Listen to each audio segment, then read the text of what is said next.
Siapa yang tak kenal Ketua MK periode 2008-2013, Mahfud MD? Lulusan Fakultas Hukum Universitas Islam Indonesia Yogyakarta ini, karirnya terus saja meroket. Puncaknya, Mahfud ditunjuk oleh Presiden Abdurrahman Wahid sebagai Menteri Pertahanan.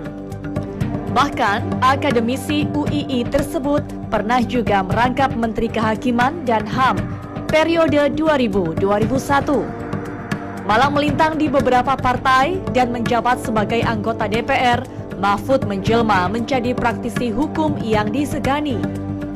Hingga akhirnya, Mahfud menjabat sebagai Ketua MK di tahun 2008-2013. Putusan-putusan sidangnya kerap membuat gaduh. Salah satunya, pembubaran Badan Pelaksana Kegiatan Usaha Hulu Minyak dan Gas Bumi atau BP Migas yang sontak mengejutkan berbagai pihak. Selesai bertugas di MK, Mahfud memimpin tim kampanye Prabowo Hatta pada Pilpres 2014 lalu. Kini, Ketua Umum KAHMI ini didaulat menjadi panitia seleksi penasehat KPK.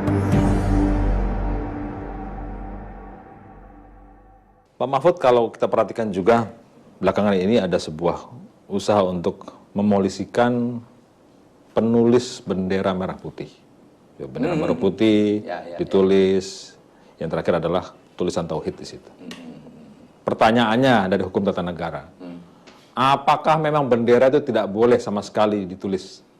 Padahal sudah sejak dulu kayaknya pernah ada deh, tapi kenapa baru sekarang? Iya, apa yang terjadi? Sejak tahun 2009.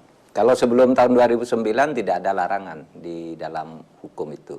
Kecuali sengaja merusak, itu ada di KUHP. Tapi sejak 2009 itu kita membuat Undang-Undang nomor 24 ya, tahun 2009.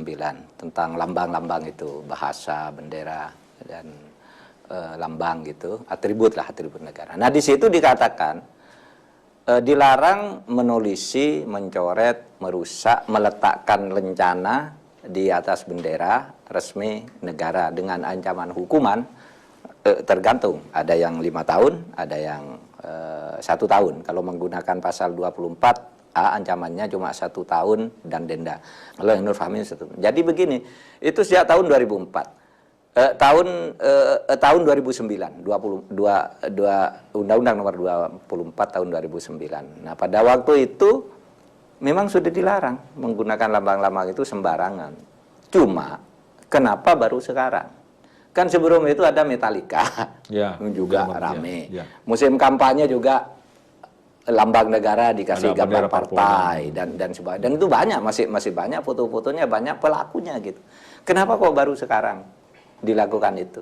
Itu lalu timbul kesan politis gitu, kesan politis. Apakah boleh yang begitu dibiarkan? Secara hukum, kalau tata hukum Indonesia ada namanya prinsip restoratif. Hal-hal yang sifatnya kecil itu tidak usahlah dibawa ke pengadilan. Misalnya ada tamu. Menurut undang-undang, tamu yang nginep di rumah Anda harus lapor ke lurah dan camat setempat. Tidak lapor kan tidak apa-apa. Ya. Karena itu bukan kejahatan, itu hanya pelanggaran undang-undang. Nah, di dalam hukum itu ada 2 jenis peraturan itu. Satu disebut mala prohibita, dilarang oleh undang-undang meskipun tidak jahat. Seperti Anda tidak boleh pergi tidak bawa SIM. Kan tidak jahat, cuma tidak bawa SIM, apa jahatnya? Tapi itu mala prohibita. Yang kedua mala insi, dilarang oleh undang-undang, oleh hukum dan oleh moral. Misalnya membunuh, mencuri. Nah itu. Nah, hukum kita itu sebenarnya mulai mengarahkan agar yang berlaku itu mala prohibita. Gitu.